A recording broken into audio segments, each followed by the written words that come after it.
İşe, okula giderken yanınızda taşıyabileceğiniz yulaf poğaça yapıyoruz. Hem yapımı çok basit oluyor hem de içerisine istediğiniz malzemeyi ekleyebiliyorsunuz. Ben maydanoz, domates ve zeytin tercih ettim. Tadı gerçekten çok güzel oluyor. Tarifin detaylarını açıklamaya yazıyor olacağım. Denerseniz şimdiden afiyet olsun.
I'm eating all of these.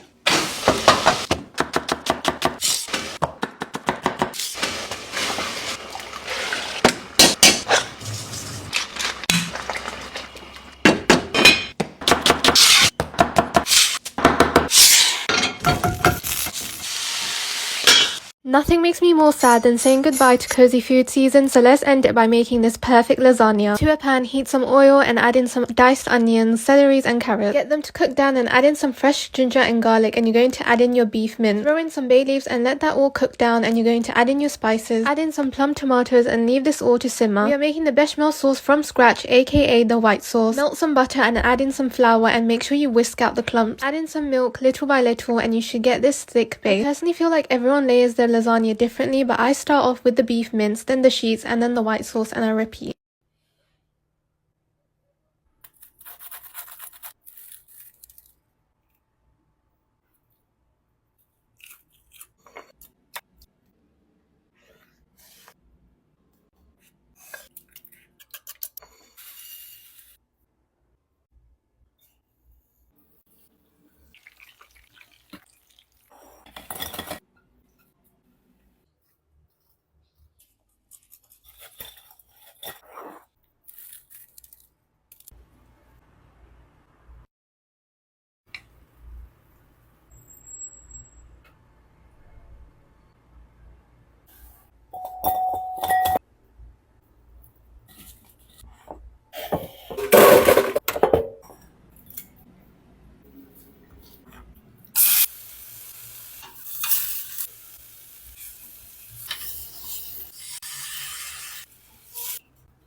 Welcome back to my Ramadan recipe series, and today we're making birria tacos. Honestly guys, I have perfected my recipe for this. The broth was so rich in colour and it was full of flavour. My favourite part is roasting all the bits you need for your broth. All you need is some onions, red peppers, tomatoes, some dry chilies and whole spices. Add the contents to a blender and blend all of that up to make your sauce. Add some spices in as well. To a pot, add in some oil, your blended sauce and beef broth. Add some boneless beef in and you're going to slow cook that for 4 hours until it shreds like this. To assemble the tacos, you're going to get some tortilla wraps and dip it into that broth. Cook it on a pan with your shredded meat, cheese and red onions.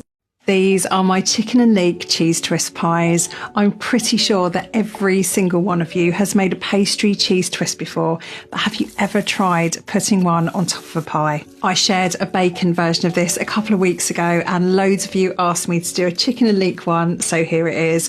I actually think I might prefer it. This is total weekend comfort food. We had it with mash and a big puddle of gravy, but I think it would be so good with roast potatoes. I cooked the pie tops separately this time for maximum crunch, but you can definitely cook the pie with twists on top. The recipe's below. Let me know if you're going to give it a try.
These are sfiha or open-faced meat pies, and this is my absolute favorite way to make them. The filling is so flavorful and it stays so juicy days after baking. The key to delicious sfiha is honestly with the vegetable mixture that you add into it. So I'm adding garlic, red onion, tomato, and some parsley, and then I'm adding that to 8 to 20 ground beef. You don't need to use lean ground beef for this. Trust me, they won't shrink. Add in a good amount of seasoning and of course pomegranate molasses for some tang, and a little bit of tomato paste with a little bit of olive oil for the authentic Palestinian touch. Mix and let it sit while you're preparing your dough. I like to stuff the meat into the dough ball and lay it flat to make sure it doesn't shrink and it doesn't fall off after baking. Bake in a preheated oven until golden and you are ready to enjoy. This is so flavorful and so good. This is the second most popular recipe on my blog, and for good reason. The chicken is so flavorful, so well marinated, and it's absolutely so delicious. If you're not used to marinating your chicken in a blend of different vegetables with some yogurt for tenderization and spices, then you need to get onto this train immediately. This chicken uses some yogurt, red pepper paste or tomato paste, some jalapeno, garlic, onion, tomato, and parsley to make this delicious looking marinade, along with a mixture of different spices. You'll mix everything together really well before you add it on top of the chicken, and make sure you get it underneath the skin too to make sure the chicken gets super flavorful. Ideally, you want to marinate for a few hours, preferably overnight, before baking your chicken. Do not skimp out on adding extra marinade to your chicken. Once you bake it, you're gonna have the most delicious chicken. Comment below to get the recipe sent to you, and enjoy!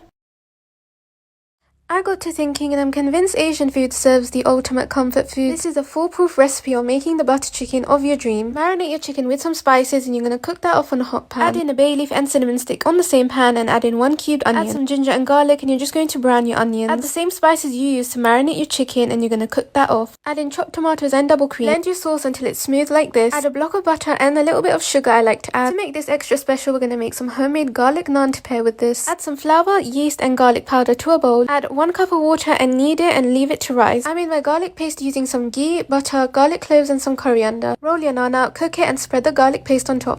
I got to thinking, and this has to be the ultimate comfort food. This is a foolproof recipe on how to make the mac and cheese of your dreams with some hot honey tenders. First and foremost, boil your pasta. I started by doing the most dreadful job, and that's grating all of the cheese. To a pan, add some butter and some flour. Really stir and get along with that flour. You don't want to have any clumps to this. Add in your spices and some heavy cream little by little. I also added in my milk and my cheese. You should have a really thick, cheesy base, and you can add in your pasta. Top that all on the oven tray with more cheese. Now for the hot honey tenders. Add some buttermilk or even just regular milk, some hot sauce and lots of spices. This is the wet batter, and now for the dry batter, add in some flour and the same spices. Double dip your chicken tenders and fry them off. For the hot honey sauce, it's just honey and hot sauce. Who doesn't love a no-bake dessert? Let's make this mini eggs cheesecake. The mini chocolate eggs paired so well with the sweet cream and buttery crust. You guys have to make this. Start by crushing some digestive biscuits. You can use a food processor, but I think this is a mess-free method. Add some melted butter, and you're going to flat this down on your baking tin. Set that in the fridge to set, and we're going to start on our sweet cream. Whisk some double cream until it becomes thick like this, and you're going to add in some cream cheese. And to sweeten up the cream, I'm going to use East End's Cane Demerara sugar. Add in some crushed mini eggs to this and give this all a good mix. Bring back your baking tin, and you're going to top the cream all over. Let this set in the fridge for a couple hours, and it should come out like this. To decorate the cheesecake, I'm going to use some crushed chocolate, some more mini chocolate eggs, and East End's nuts. And honestly, it balanced out so well. You guys have to make this.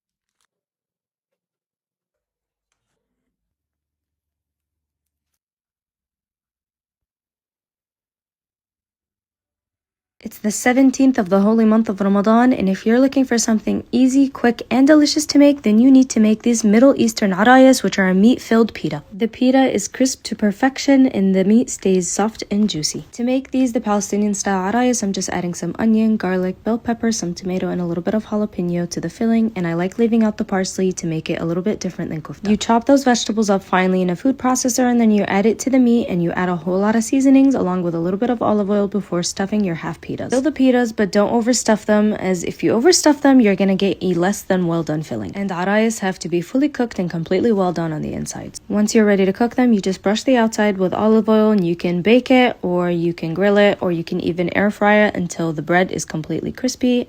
I like serving my arayas with a little bit of the Palestinian tatbile, which is this green sauce on the side. Full details of the recipe are on the blog. That's it, and you're ready to enjoy.